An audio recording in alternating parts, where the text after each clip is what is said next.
주일 3부 예배 오시고 또 영상으로 예배드리는 우리 모든 성도들을 주의 이름으로 사랑하고 축복합니다.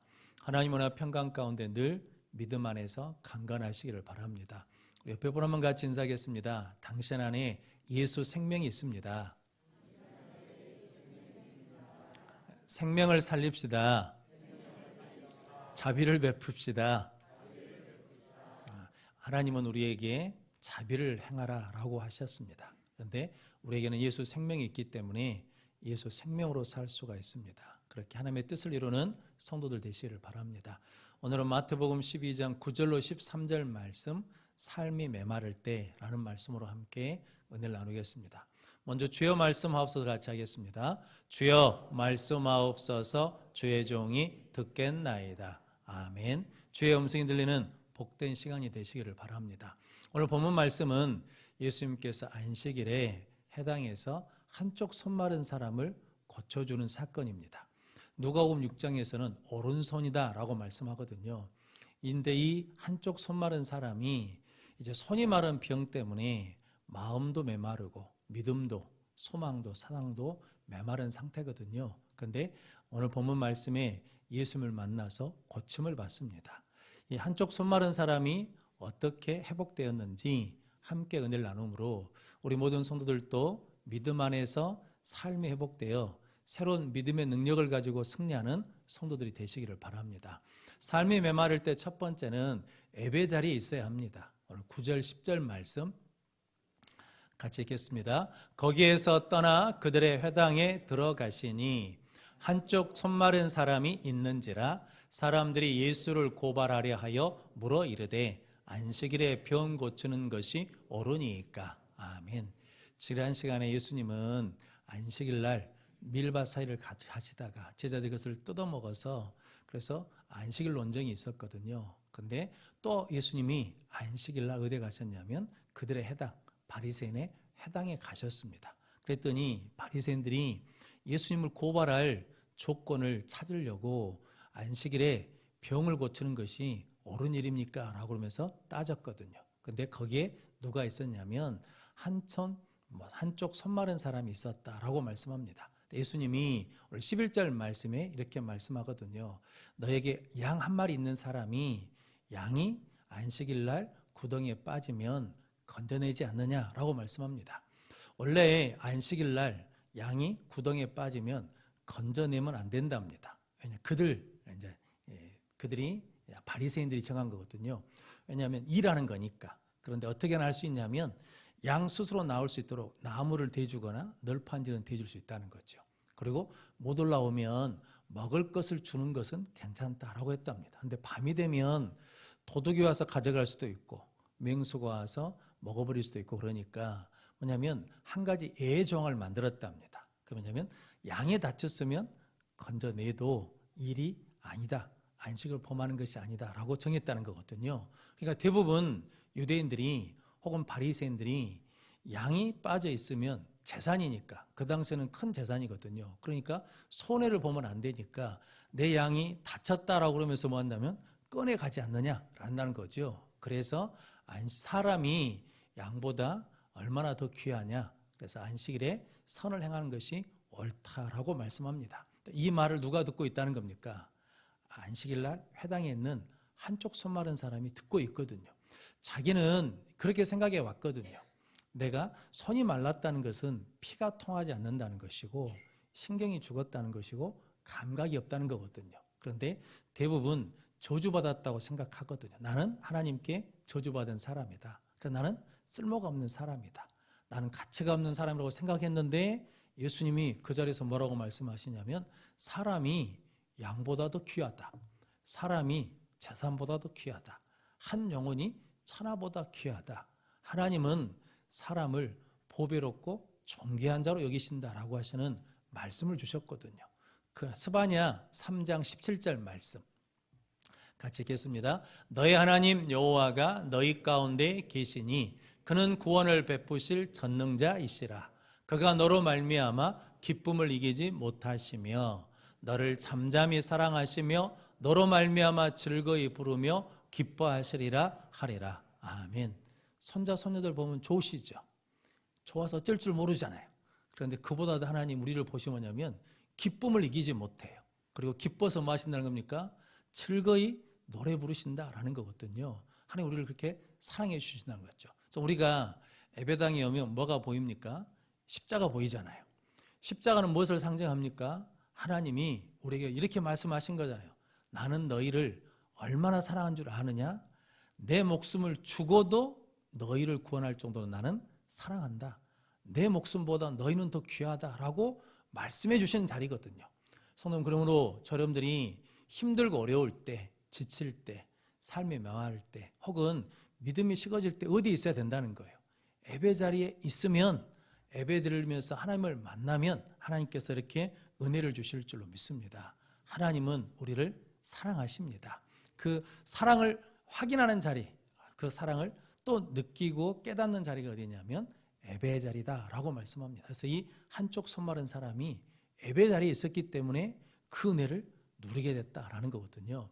서울 영락교회 김은성 목사님이 계시는데, 이분이 총각 때 어머니한테 다른 교회 피아노 반주하는 자매가 중매가 들어왔답니다. 그래서 어머니가 주일날 일부 예배 교회에서 드리시고 이제 그 교회 가서 그 자매를 보려고 먼 거리인데 가셨대요. 가지고 반주자 뒤에 앉았답니다. 그래가지고 뭘 보냐면 반주자 생김새가 어떻게 생겼는지, 옷은 못 입고 왔는지, 반주는 어떻게 하는지, 말씀은 어떻게 듣는지 계속해서 누굴 봤냐면 반주자만 보고 왔다는 거거든요. 그러면서 물으시더라고요. 이제 그 목사님이, 우리 어머니는 그날 예배를 드렸습니까? 안 드렸습니까? 예배는 누구 만나러 가는 거예요? 하나님 만나러 가는 것이고, 예배는 하나님께 은혜 받으러 가는 것이고, 예배는 하나님을 높이는 시간이잖아요. 그런데 뭐만 보고 온 거예요? 반주자만 보고 왔다라는 거거든요. 그래서 예배를 드린 게 아니다 이러시더라고요. 그런데 성도 여러분, 성경에도 이런 사람이 있거든요. 사울왕이 블레셋과 전쟁할 때 사무엘 선지자 오기로 했는데 늦게 옵니다. 근데 백성들은 자꾸 흩어져요. 도망가. 그러니까 마음이 조급해, 두려워요. 그래서 자기가 번제를 드리거든요. 그때 누가 오냐면 사무엘 선지자가 왔습니다. 그래서 하는 말이, 왕이 왜 하나님의 명령을 지키지 않습니까? 그러니까 그 당시에는 제사장이 제사를 드리거든요. 그래서 사무엘 선지자가 하나님께서 왕의 나라가 길지 않게 하실 것이다 라고 그러거든요. 사울왕은 하나님께 기반을 둔 사람이 아니라 뭐에게? 백성에 기반을 둔 사람이기 때문에 하나님을 높이고 하나님을 바라보는 예배를 드린 게 아니라 백성의 마음을 붙잡으려고, 백성이 흩어지지 못하도록 예배를 뭐 하는 겁니까? 이용한 거죠. 예배를 드린 게 아니라 예배를 사용했다라는 거거든요. 그래서 예배의 은혜를 받지 못했어요. 나중에 다윗이 골리앗을 죽이고 돌아왔을 때 여인들이 사울이 죽인 자는 천천히고 다윗이 죽인 자는 만만이라 그러는데, 그 말을 듣고 뭐가 들렸습니까? 시기심과 중후심이 생겼어요. 그래서 다윗을 죽이려고 그렇게 쫓아다니다가 결국은 누가 죽냐면 사울왕이 죽었거든요. 그런데 시편 84편 1절 2절 말씀 같이 읽겠습니다. 만군의 여호와여, 주의 장막이 어찌 그리 사랑스러운지요.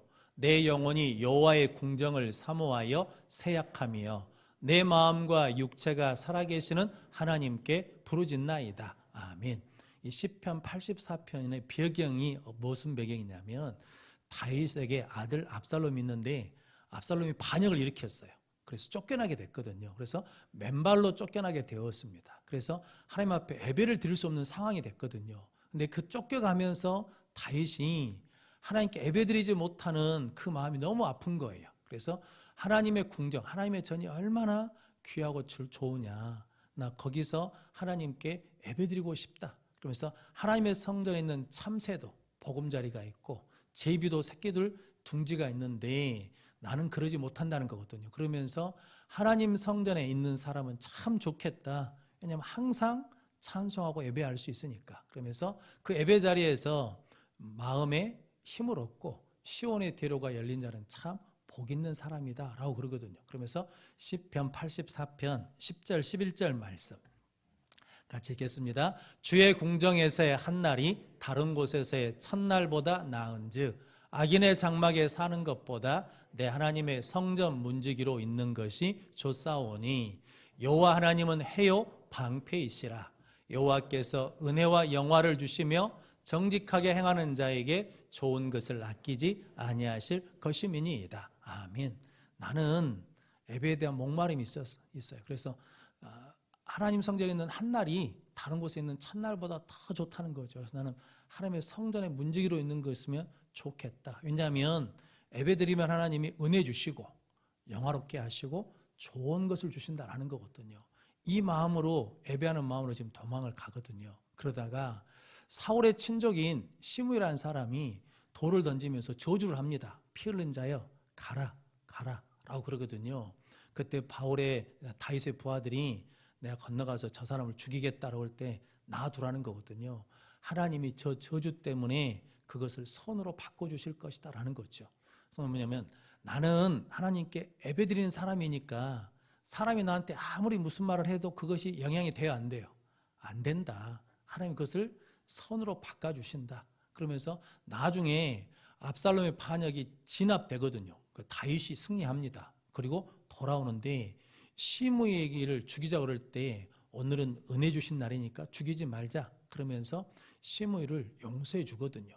그 이유는 뭐 때문이냐면 다윗이 좋은 사람이서 그런 게 아니라 다윗이 뭐 하는 사람이니까 예배드리는 사람이고 예배를 그리워하고 예배를 사모하는 사람이니까 하나님이 예배드리는 사람이 뭘 주셔요? 은혜를 주셔요.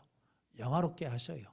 좋은 것을 주셔요. 그에 대한 체험과 확신이 있으니까 그 은혜를 받아 누리게 된 줄로 믿습니다. 그러면 성도 여러분, 우리도 예배 자리에 있으면 은혜 자리에 있으면 하나님께서 회복할 수 있는 능력을 주실 줄로 믿습니다. 그래서 삶이 힘들고 어려울 때, 믿음이 약해질 때, 그때 우리가 어디에 있어야 되냐면 예배 자리에서 예수님 만나면 하나님의 은혜를 받으면 우리는 새롭게 일어나게 될 줄로 믿습니다. 열왕기상 18장에 보면 갈멜산에서 엘리야 선지자가 바알 아세나 선지자와 850대 1로 싸우잖아요. 그래서 하늘에서 불이 내리는 신이 하나님이시다, 여호와이시다라고 하자는 거죠. 근데 엘리야가 이기지 않습니까? 근데 엘리야 선지자가 제일 먼저 한 게 있거든요. 그러면 무너진 제단을 수축했다라는 거거든요. 무너진 제단을 다시 세웠다는 거죠. 예배를 회복했더니, 예배를 드렸더니 그 능력이 임했다라고 말씀합니다.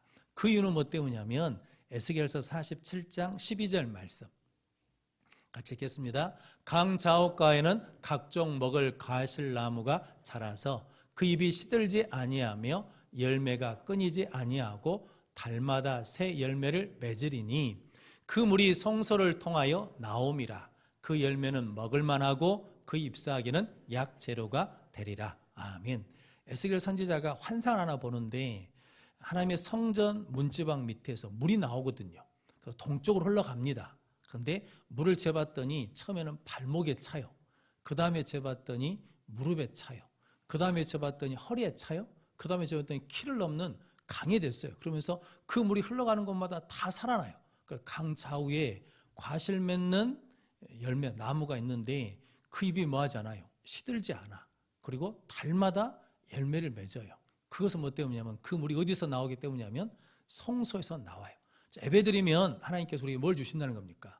은혜를 주시고 은혜를 주시어서 시들지 않고 달마다 열매 맺는 은혜와 복을 주실 줄로 믿습니다. 그리고 성도 여러분, 우리의 삶이 메마를 때, 우리가 힘들 때, 어려울 때, 우리의 믿음이 식을 때, 그때 우리가 어디에 있어야 되냐면 예배 자리로 나오고 예배 자리를 지키고 예배 자리에서 하나님의 말씀을 받고 은혜를 받으면 우리는 다시 회복되는 은혜를 누리게 될 줄로 믿습니다. 그런 예배 자리를 지키는 복된 성도들 되시기를 바랍니다.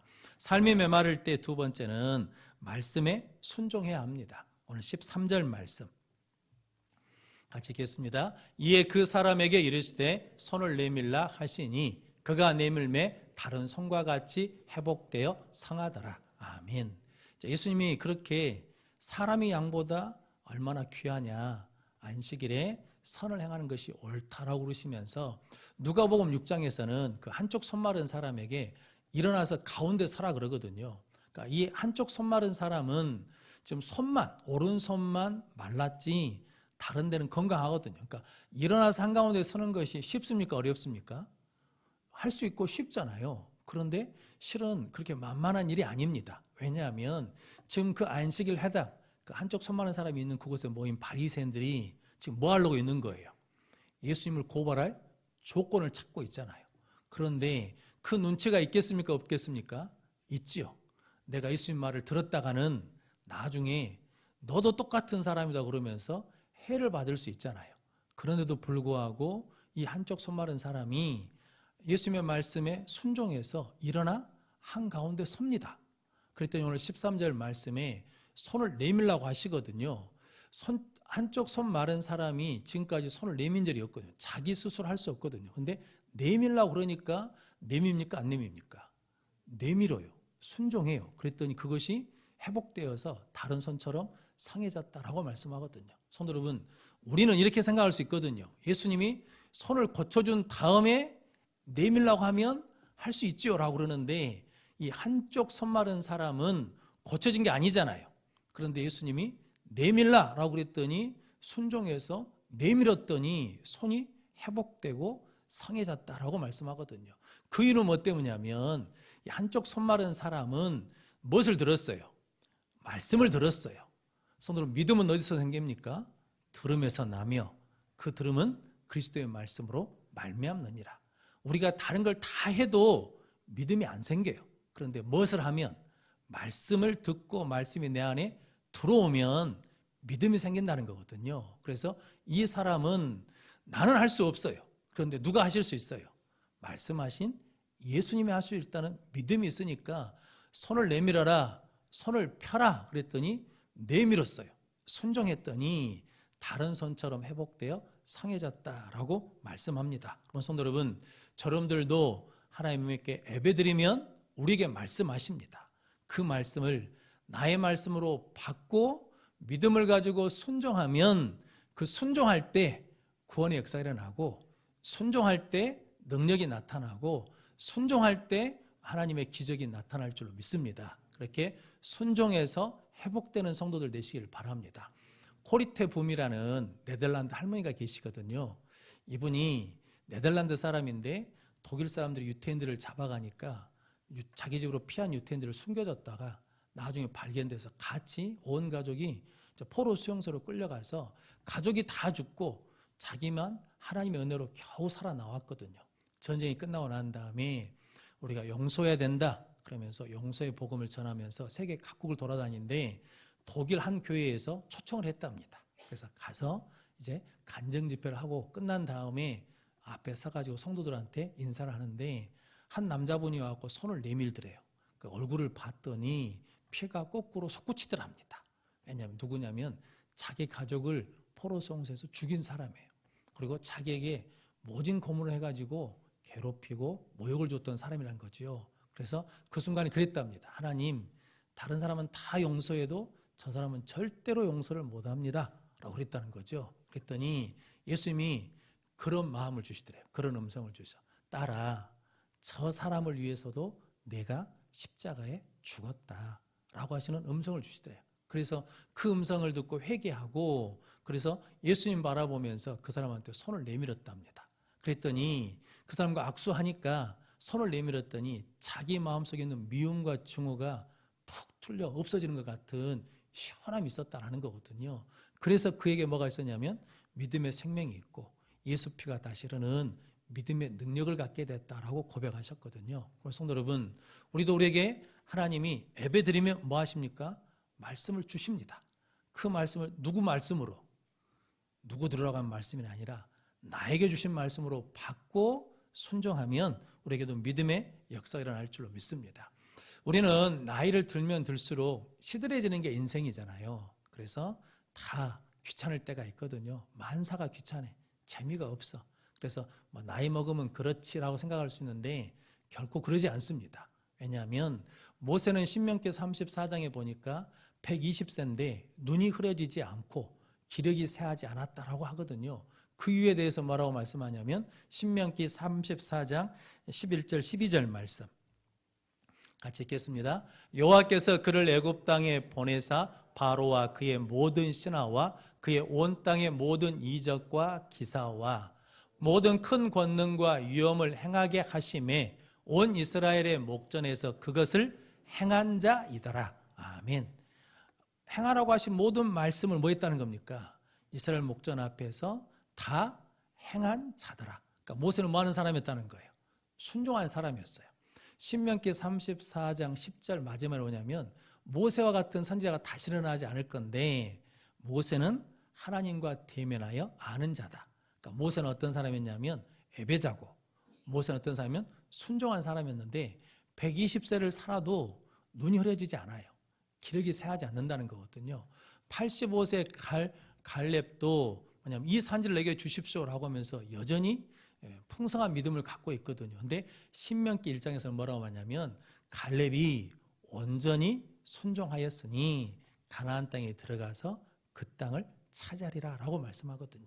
그래서 우리가 하나님께 예배하고 말씀을 듣고 말씀에 순종하면 쇠하지 않는 믿음을 갖게 될 줄로 믿습니다. 그 이유가 뭐 때문이냐면 이사야 40장 8절 말씀 같이 읽겠습니다. 풀은 마르고 꽃은 시드나 우리 하나님의 말씀은 영원히 서리라 하라. 아멘.